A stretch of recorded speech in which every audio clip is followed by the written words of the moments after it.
bertanya saja. Dan saya biasanya dalam tanda kurung di benak saya, di kepala saya, jarang saya ucapkan, tidak berani mengucapkan itu. Tetapi sekarang saya ucapkan pelan-pelan ya. Yang namanya trias politika, itu kan istilahnya. Sekarang menjadi trias koruptika. Saya pelan-pelan ngomongannya supaya tidak promosi. Jadi tidak menjalankan tugasnya.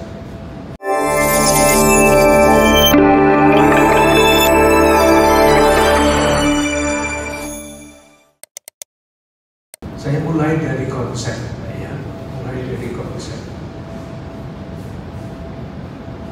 Yang ingin kita bangun bersama-sama adalah yang sering disebut keadaban publik.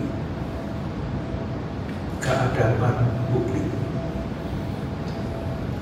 Saya ingat tahun 2004 itu konferensi wali gereja Indonesia mengeluarkan satu nota pastoral kecil yang judulnya Keadaban Publik titik 2 menuju habitus baru bangsa.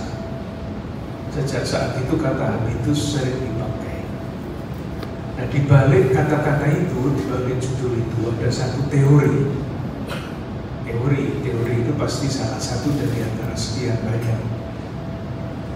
Salah satu teori yang dianut di dalam nota pastoral itu adalah keadaban publik itu baru akan terwujud atau semakin terwujud, tidak pernah sempurna kalau 3 pilar yang menjaga, yang menyangga keadaban publik itu pelan-pelan terbangun. Mana 3 pilar itu? 1, negara. Kalau dirumuskan tanggung jawab negara yang paling besar adalah mewujudkan kebaikan bersama, bonum communautae. Itu tanggung jawab pemerintah. Kita-kita ini sebagai masyarakat warga ikut terlibat. Maka pertanyaannya adalah, apakah pemerintah sungguh-sungguh sudah menjalankan tanggung jawabnya mewujudkan kebaikan bersama itu? Jadi analisa saja, negara itu terdiri dari 3, malah namanya saya bukan siapa-siapa, tetapi sudah lama kita tahu sejak SMA dulu di sekolah belajar civic atau apa itu. Tugasnya adalah eksekutif, legislatif, yudikatif. Ini pilar dari suatu negara yang sehat. Pertanyaannya, apakah eksekutif, yudikatif, legislatif di Indonesia itu sudah memainkan peranannya sebaik-baiknya? Bertanya saja. Dan saya biasanya dalam tanda kurung di benak saya, di kepala saya, jarang saya ucapkan, tidak berani mengucapkan itu. Tetapi sekarang saya ucapkan pelan-pelan ya. Yang namanya trias politika, itu kan istilahnya. Sekarang menjadi trias koruptika. Saya pelan-pelan ngomongannya supaya tidak promosi. Jadi tidak menjalankan tugasnya. Pasti ada usaha yang baik, pasti. Tetapi nyatanya cita-cita itu jauh dari kenyataan. Akhir-akhir ini kita lihat di koran, di majalah, di televisi, yang semestinya memberi keadilan sebagai wakil Tuhan itu ternyata makan suap. Nah, kalau yang pengadil itu membuat saya kayak gitu, itu keadilan macam apa yang akan diberikan? Tapi sudah, kalau saya ngomong tentang itu nanti saya emosi. Cukup.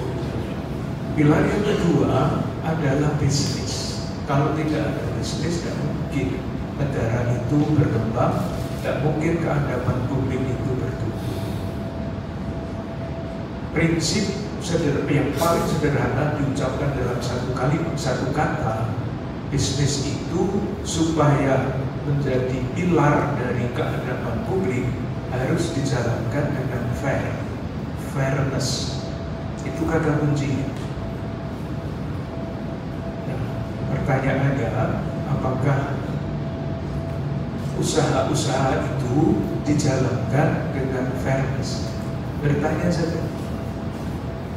Saya biasa menggunakan istilah yang paling mudah dipahami.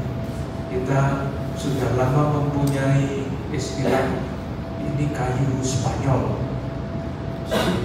dan bukan dari Spanyol, tetapi separuh nyolong. Ini kata-kata yang diucapkan oleh masyarakat. Kalau kayu saja nyolong, lah yang lain-lain, tambangkah, hutankah, segala macam itu dijalankan dengan fair apa enggak? Bertanya saja, tidak usah bicara. Yang ketiga adalah masyarakat warga kita ini. Kita ini kalau ingin berperan untuk membangun keadaban publik, prinsipnya satu, warga masyarakat yaitu saling percaya. Ya, kita ini sebagai warga masyarakat pada bisa dipercaya apa enggak? Contoh, kalau saya sebagai warga masyarakat ingin lewat jalan umum, saya harus mengikuti dan harus menerima syarat-syarat lewat jalan umum itu. Kalau lampu merah ya berhenti. Kalau ada larangan ini ya satu arah jangan melawan arah. Kita sudah saling percaya apa dalam hal itu. Diandaikan semua orang menerima dan melaksanakan aturan-aturan itu supaya masyarakat itu nyaman. Lalu berjalan di jalan besar nyaman karena yakin bahwa kalau saya mengikuti itu hijau ya saya lewat, jangan ditabrak dari sebelah sana. Bertanya, apakah itu sudah sungguh-sungguh ditegakkan apa enggak? Itu baru satu-satu Mas ya. Belum kalau yang satu dihubungkan dengan yang lain. Istilahnya perselingkuhan. Perselingkuhan antara negara dan bisnis. Itu mengerikan sekali. Masyarakat warga dengan bisnis. Bisa itu berselingkuh dengan segala macam argumentasinya. Nah, kalau suasananya itu ruwet, pasti kita belum akan mampu untuk memperbaiki apapun. Tetapi persis disitulah Bapak Ibu pentingnya tahun jubileum tahun ini. Penziarah pengharapan, penabur pengharapan.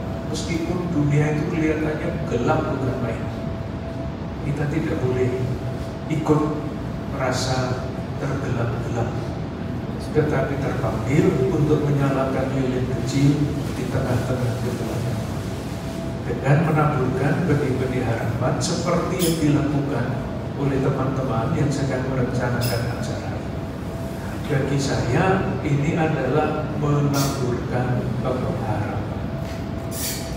Nah, karena saya pastor, saya kutip kitab suci. Yang saya kutip adalah surat Rasul Paulus kepada jemaat di Korintus yang pertama bab 15 ayat 58. Kata-katanya begini, tidak apa persis, tapi kira-kira begini. Saudara-saudaraku yang kekasih, berdirilah teguh, jangan goyah. Giatlah selalu dalam pekerjaan Tuhan. Sebab dalam kesatuan dengan Tuhan, jerih payahmu tidak sia-sia. Tapi kalaupun dunia itu gelap, hujan turun deras sekali, kita tetap akan berharap. Bukan berharap menunggu sampai orang lain bekerja, tetapi kita melihat kemungkinan jalan-jalan baru supaya sekurang-kurangnya menjadi suara hati di tengah-tengah masyarakat yang arusnya sangat dahsyat. Jadi saya tidak menjawab, saya menanggapi, mari kegiatan ini kita jadikan wujud dari tahun jubileum ini dalam Gereja Katolik. Jadi penabur pengharapan, kita semua adalah peziarah pengharapan. Dan berziarah itu biasanya tidak sendiri, tetapi bersama-sama. Maka teman-teman yang ada di sini, meskipun tidak langsung terlibat di dalam pelayanan PHDD, tetapi ketika diajak dengan hati yang terbuka dan tulus, bersama-sama ingin menaburkan pengharapan.